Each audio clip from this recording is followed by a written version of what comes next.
Olá, eu sou o professor Lucas Neto.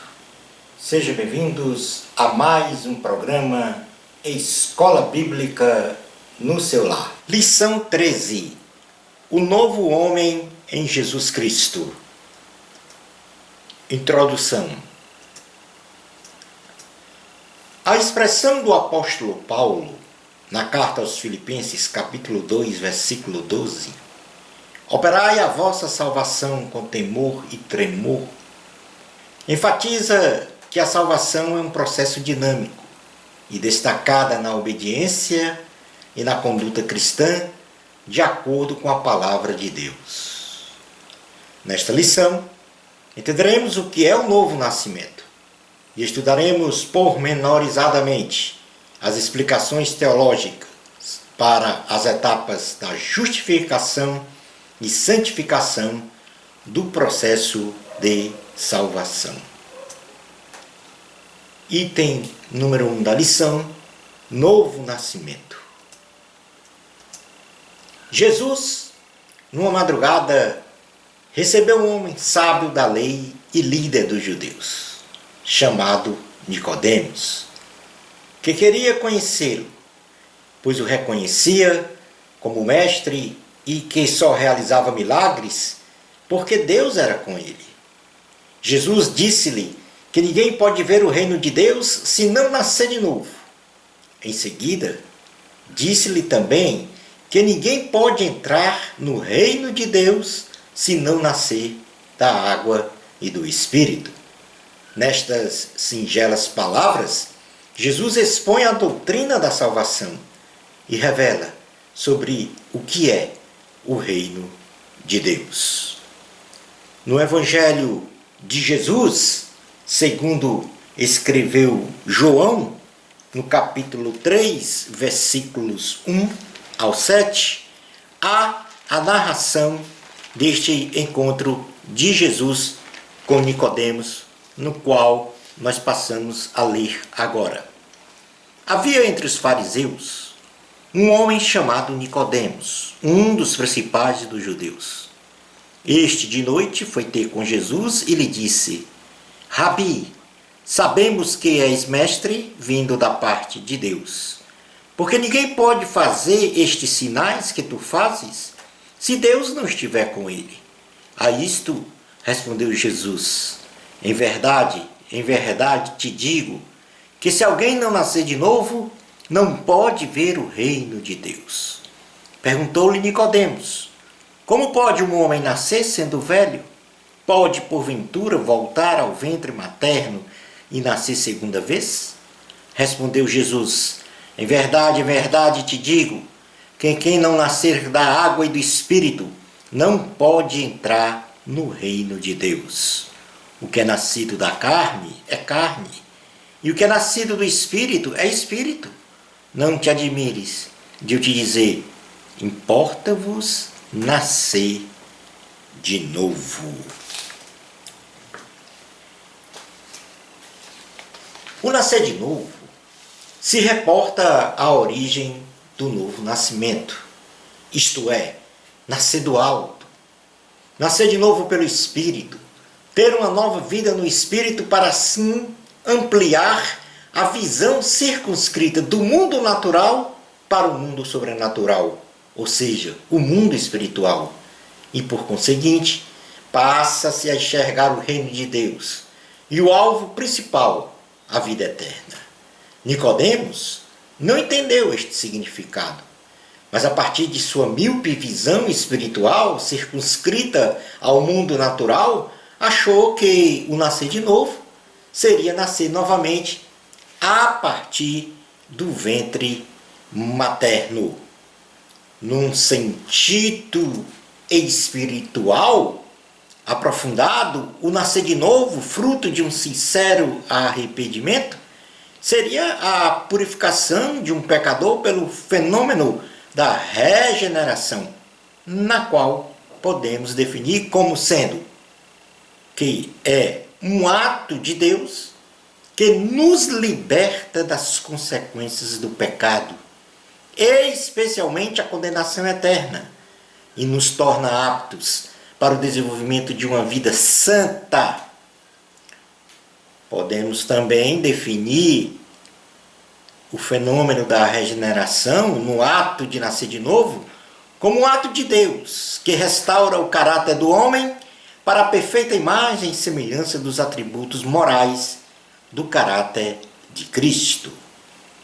E podemos ainda dar uma definição de regeneração, como no sentido de nascer de novo, como uma reorientação espiritual pela ação de Deus na alma de um pecador, concedendo-lhe uma nova vida, onde sua inclinação quanto à sua vontade sai do domínio do pecado e se alinha com o centro da vontade de Deus. Não só no sentido de obediência ao Senhor, como também do entendimento das revelações divinas. Portanto, aí está o conceito de nascer de novo, né? Ou seja, a origem do novo nascimento é nascer pelo Espírito.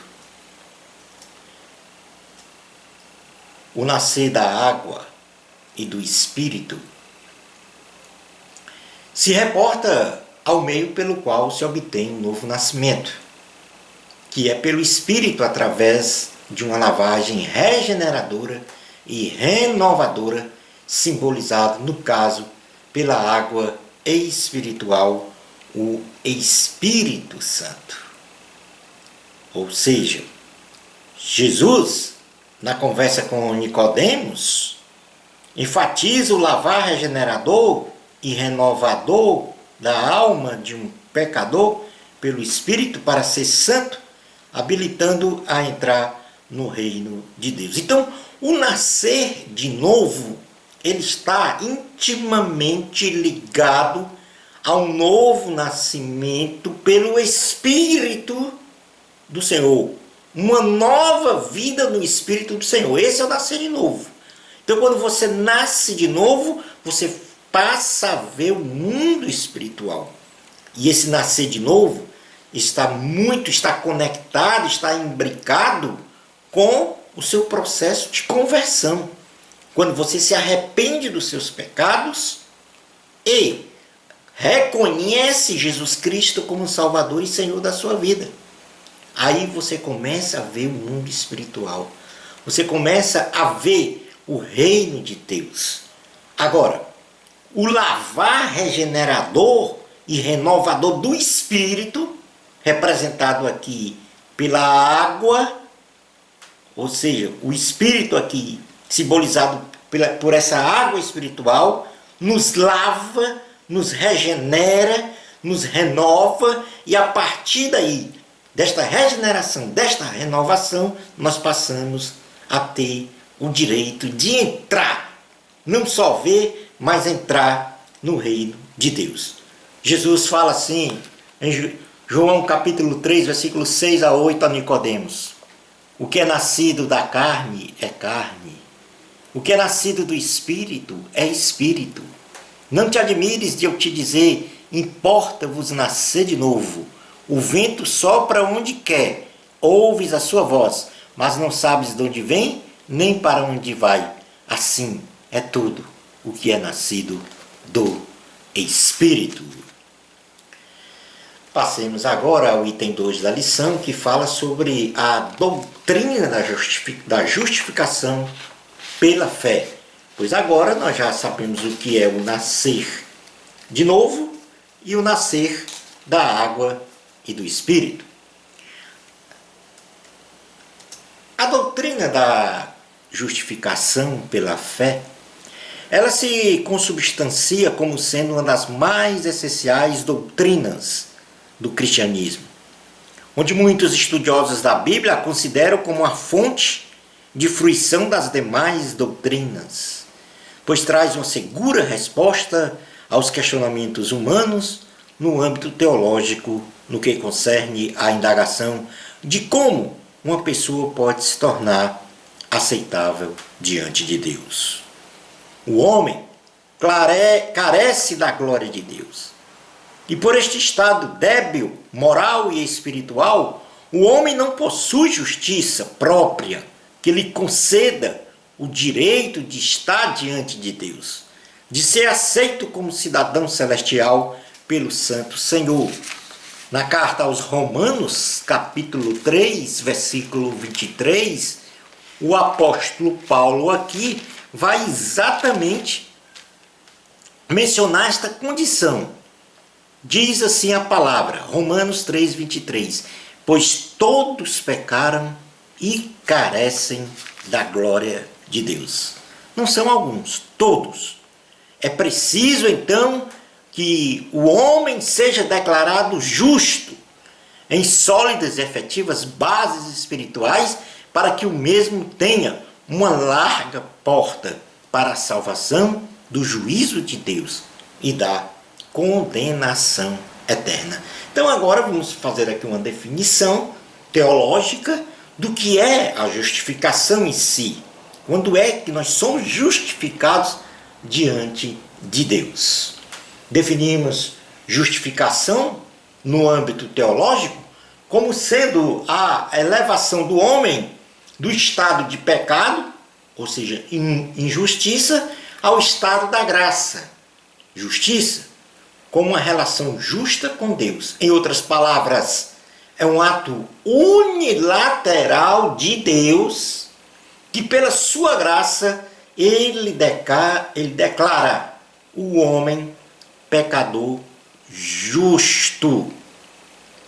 Ou seja, o homem se torna justo, ou melhor, é declarado justo diante de Deus, mesmo sem merecer, pela justificação, pela graça do Senhor. Ou seja, pelo favor imerecido. Nós recebemos assim, como que dizendo, um alvará, para dizer, apesar de ser pecador, apesar de você não merecer, eu declaro você justo diante de Deus. E esse ato, como já falamos, é um ato unilateral, parte de Deus. Porque aí é que nós vamos agora falar sobre os fundamentos espirituais para a justificação.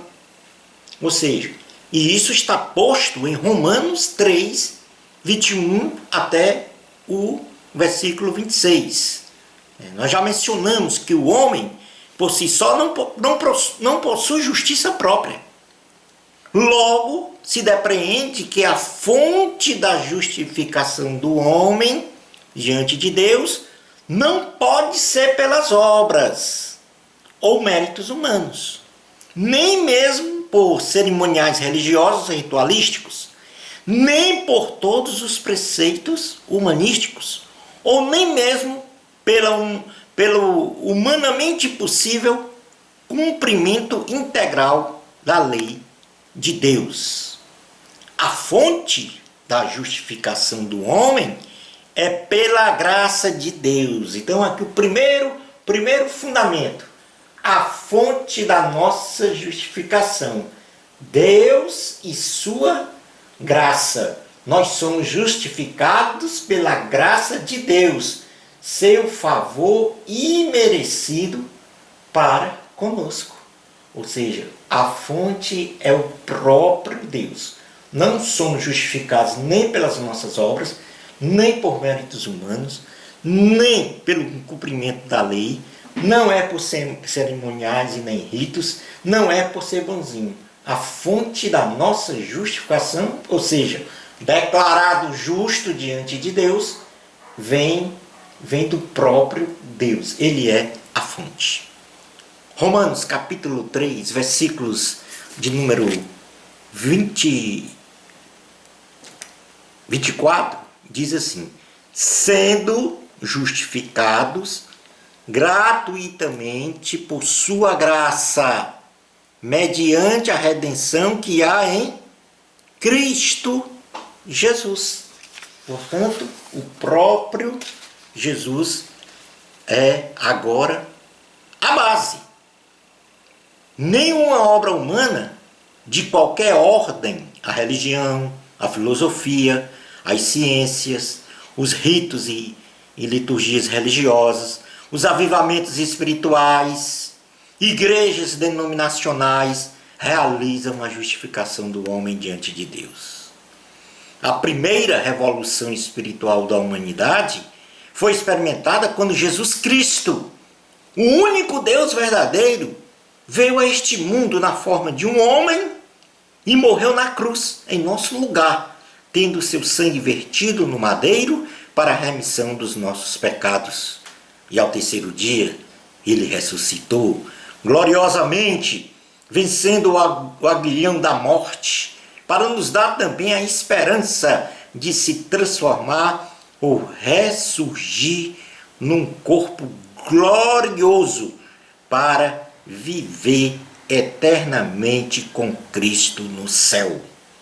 Portanto, agora nós sabemos que a fonte da nossa justificação é Deus e sua graça, mas a base da nossa justificação é Cristo e a sua cruz. A fonte é Deus e a base dessa justificação é Cristo, com seu sacrifício na cruz do Calvário.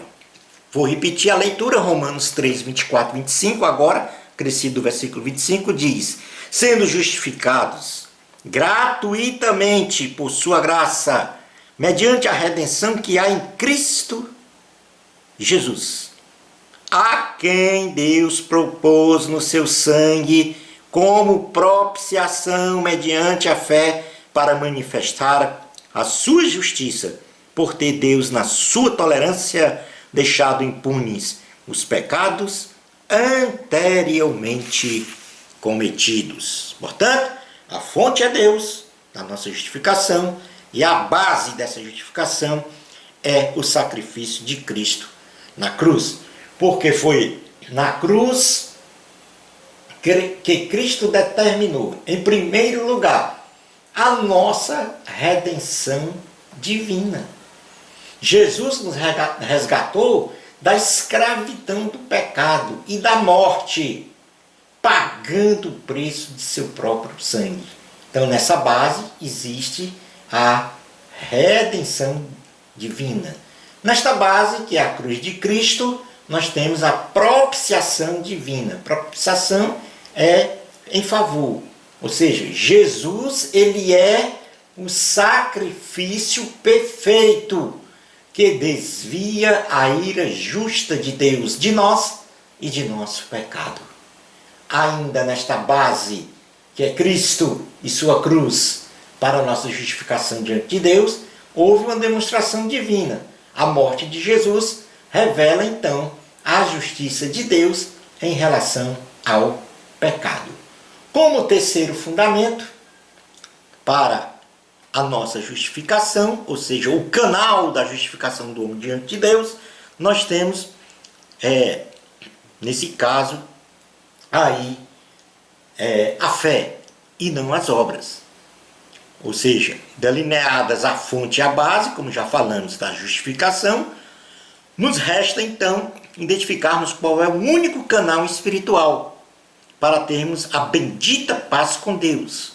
E, ao nos defrontarmos com esta questão, entra em ação a fé, como o único e efetivo meio para, de forma pragmática, termos as bênçãos da obra de Cristo na cruz do Calvário. Ainda em Romanos 3, iniciando 24, 25, 26, o 26 é que vai determinar exatamente que nós somos salvos, justificados pela fé. Sendo justificados gratuitamente por sua graça, mediante a redenção que há em Cristo Jesus, a quem Deus propôs no seu sangue como propiciação, mediante a fé, para manifestar a sua justiça, por ter Deus na sua tolerância deixado impunes os pecados anteriormente cometidos, tendo em vista a manifestação da sua justiça no tempo presente, para ele mesmo ser justo e o justificador daquele que tem fé em Jesus. Então nós somos declarados justos, embora sem merecer, porque nós somos pecadores, porque aquele que nos substituiu na cruz é justo. E é nesta fé, deste sacrifício vivo na cruz, é que nós somos justificados, ou seja, é o canal, ou melhor dizendo, são os meios da nossa justificação. Somos justificados pela fé na cruz de Cristo, pela graça de Deus. Então aí, entendidos os fundamentos espirituais da nossa justificação. Vamos falar agora, no item 3, sobre santificação. Um cristão que vive em santidade, ele reflete o caráter de Deus para o seu próximo, revelando no pensar e no proceder valores puros, santos e alinhados com a vontade de Deus. Vamos fazer aqui uma definição de santo. E santo, o que é o santo? O santo é o cristão que vive de forma permanente uma vida consagrada a Deus, confirmado pelo seu pensar e agir no corpo, na alma e no espírito, de modo irrepreensível, em todos os aspectos de sua vida: família, trabalho, escola, igreja, casamento, noivado, namoro, etc. Passemos agora a definir o que é santidade, para então falarmos de santificação. Oriunda da palavra hebraica kadosh, ou da palavra grega agios, tem como significado ser santo, que nos remete à condição de separação do que é profano, sendo ritualmente dedicado a Deus sem qualquer contaminação ou impureza pecaminosa. Kadosh no hebraico, agios no grego, ou seja, significa algo separado cerimonialmente, posto à parte, ritualmente dedicado a Deus puro, livre de contaminação. O indivíduo é separado de tudo que é profano e separado para Deus. Uma existência consagrada a Deus, entregue a Ele para o serviço da sua vontade. Resumindo, a minha condição ou estado de santidade é quando eu estou separado para Deus, consagrado a Ele, sem qualquer distante do pecado, isolado do pecado. Esse estado de espírito conferida pela qualidade daquele que é santo, né? A santidade é também um estado de espírito que é conferida pela qualidade daquele que é santo. Isso agora é uma definição exegética. Nós vimos a definição etimológica, agora a definição exegética diz que santidade é um estado de espírito conferida pela qualidade daquele que é santo. Quando relacionamos o termo ser santo ou santidade a um ser humano, este conceito se reveste do estado deste homem ser totalmente separado de tudo que é pecado, que zela por tudo que é sagrado, rejeitando o profano, ou seja, separa de forma bem delineada o sagrado do profano, se mantendo sempre num estado de santidade e ao mesmo tempo separado e consagrado para Deus, tendo a sua vida dedicada ao pleno serviço em favor do reino de Deus. Agora vamos, compreendido este conceito de santo, compreendido o conceito de santidade, vamos agora falar sobre o conceito de santificação. É um processo contínuo e progressivo de santidade. Vou repetir, é um processo contínuo e progressivo de santidade, em que o cristão busca cada vez mais ter o mesmo caráter de Cristo, ocorrendo em 3 estágios essa santificação. Sendo o primeiro quando se aceita Jesus como Senhor e Salvador. Então este é a santificação pontual chamada. O segundo, quando vivemos segundo Cristo, vive em nós. É uma santificação progressiva. E o terceiro estágio final, que ocorrerá na vinda de Jesus, onde haverá a ressurreição dos salvos que morreram em Cristo e o arrebatamento dos salvos vivos, todos num corpo glorioso. Esta é a santificação futura, permanente, que é a santificação pela glorificação. Ou seja, quando a igreja vai ser arrebatada e nós teremos um corpo incorruptível, um corpo glorioso, vivendo a vida eterna com o Senhor. Nós devemos ser santos como o Senhor é santo. O caráter de uma pessoa se torna a imagem e semelhança do caráter de Deus quando esta pessoa exerce a ética e o comportamento moral na base das qualidades do fruto do Espírito. Então, nós demos aí os 3 conceitos de santo, santidade e santificação, mas quando é que realmente, na prática, eu sou santo? Ou eu estou no estado de santidade? Ou eu estou em santificação permanente?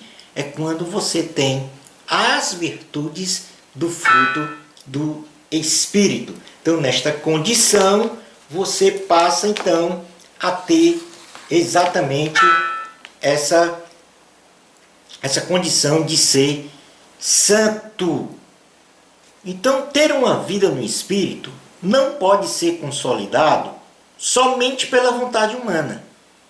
É preciso que sejamos cheios do Espírito Santo, que analogicamente é como uma jangada que tem a sua vela hasteada e o vento ao soprar de encontro à vela configura o seu caminho, serpenteando o mar. O cristão deve ter a sua vida comandada, dirigida, presidida pelo Espírito Santo.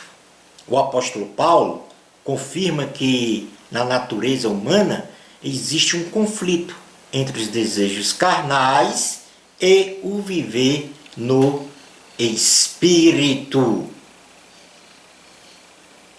A Bíblia Sagrada, ela apresenta virtudes ou qualidades inerentes a uma pessoa que vive em espírito, classificando como pessoas que podem se relacionar não só com o seu próximo e com Deus, mas consigo mesmo. Na realidade, o fruto do Espírito é composto por 9 virtudes, 9 qualidades que estão descritas na carta aos Gálatas, capítulo 5, versículo 22 e 23, que nós vamos passar a fazer a leitura agora, identificando cada virtude do fruto do Espírito, que na realidade são em número de 9. Diz assim a palavra do Senhor: mas o fruto do Espírito é amor, alegria, paz, longanimidade, benignidade, bondade, fidelidade, mansidão, domínio próprio. Contra estas coisas não há lei. E os que são de Cristo Jesus crucificaram a carne com as suas paixões e concupiscências. Portanto, eu, tendo estas virtudes no meu ser, não desenvolvidas por mim mesmo, mas pela ação ou pela liberdade de ação do Espírito Santo sobre a minha pessoa, então, neste sentido, eu estou vivendo em espírito. Então, identificando, nós temos, em primeiro lugar, a primeira virtude aqui mencionada por Paulo é o amor. É o amor incondicional, capaz de amar até mesmo os próprios inimigos. É a alegria, que independe das circunstâncias, sejam boas ou ruins, que vivemos, sendo esta alegria de caráter permanente, por ter sido alcançado pela graça da salvação em Jesus Cristo. Essa alegria é permanente, porque é a alegria pela salvação e não alegrias circunstanciais.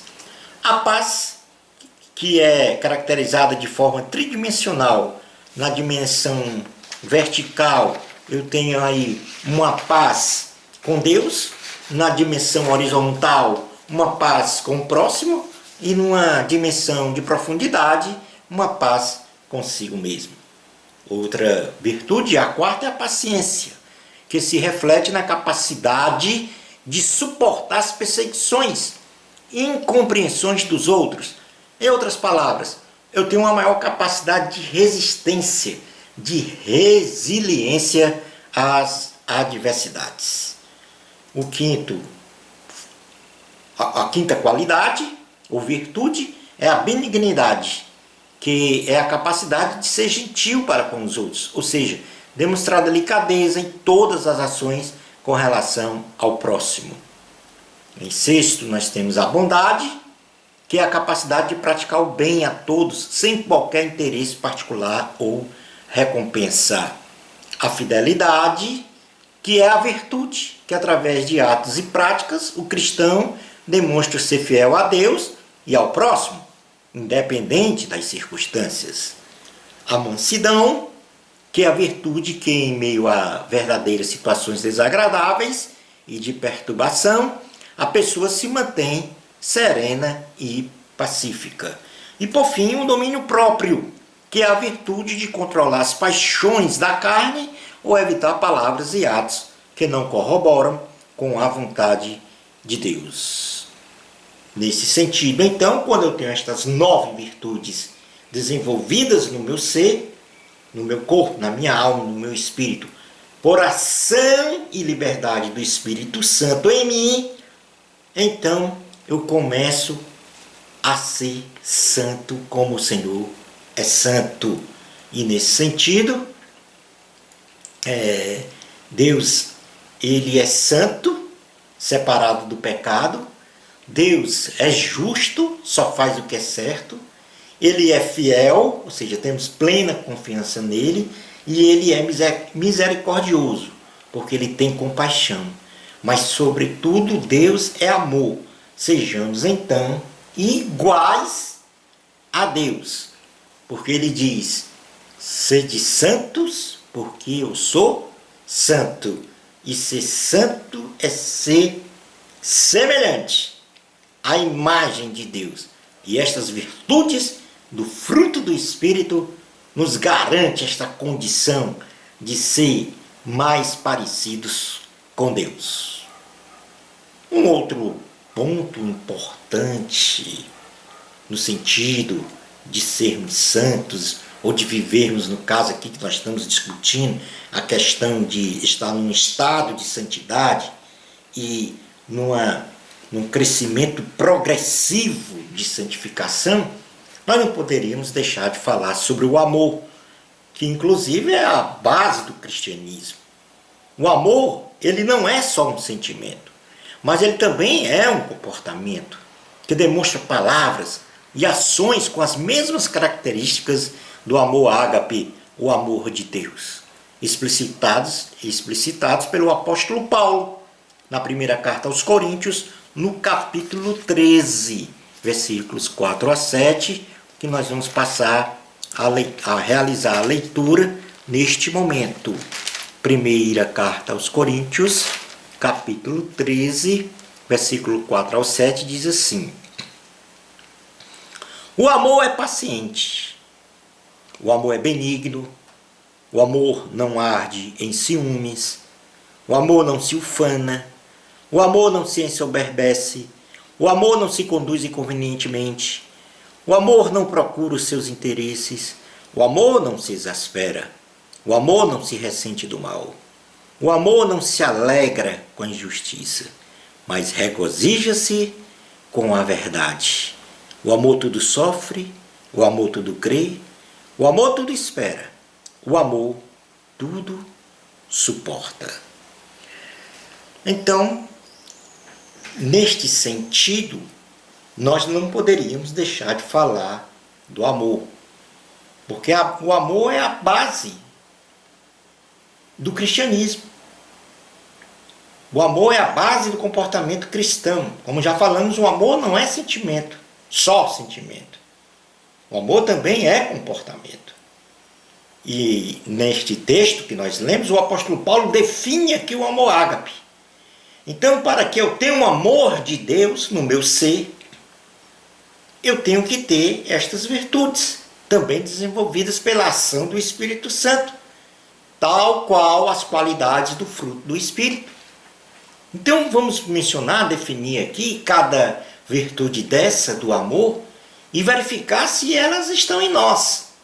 Porque eu só vou viver o amor de Deus se realmente eu tiver estas virtudes em mim. Então a primeira, paciência. Ou seja, o amor é paciente. Ser paciente é ter a capacidade de suportar as perseguições e compreensões dos outros. Segundo, benigno. Ser benigno é ter a capacidade de ser gentil para com os outros, ou seja, demonstrar delicadeza em todas as ações com relação ao próximo. O amor, ele não arde em ciúmes. O amor ele não possui um comportamento de posse em relação a algo ou alguém. O amor ele não se ufana, ou seja, não exibe, ostenta vaidade ou vangloria-se por ter poder, bens materiais e etc. O amor não se ensoberbece, não achar que sabe muito ou de tudo, ou não achar-se acima dos outros em conhecimento, ou não se achar perfeito ou melhor do que os outros. O amor não se conduz inconvenientemente, ou seja, não se comportar com decência moral ou não se expressar de maneira correta e de modo inoportuno. O amor não procura os seus interesses, ou seja, não agir buscando o que é vantajoso para si em detrimento dos interesses dos outros. O amor não se exaspera, não se enfurece e não se irrita diante de uma circunstância a modo de agredir pessoas verbalmente ou fisicamente, ou seja, é dar vazão à consumação do pecado por força da irritação. O amor não se ressente do mal, não se mostra magoado, melindrado ou com disposição a revanche ou vingança por um mal que lhe foi feito por outrem. Não se alegra com injustiça, não fica satisfeito pela violação dos direitos dos outros ou pela derrota ou danos causados ao próximo. O amor regozija-se com a verdade, ou seja, fica alegre ou satisfeito dos fatos serem compreendidos segundo a verdade real dos acontecimentos e sem sofismas. O amor tudo sofre, tudo crê, tudo espera, tudo suporta. É ter um coração limpo, que não faz julgamentos, nem discrimina, nem julga e nem promove intolerância de qualquer ordem. Um ponto muito importante para sabermos se nós temos ou não o amor de Deus em nós é fazer estas perguntas, com base nestas virtudes. Se isso está em nós. Se está, ótimo, você tem o amor de Deus. Se não está, busque o Espírito Santo para ter esse amor de Deus. E um ponto importante para verificarmos se temos ou não o amor de Deus é fazermos as perguntas a nós mesmos e respondermos a estas perguntas.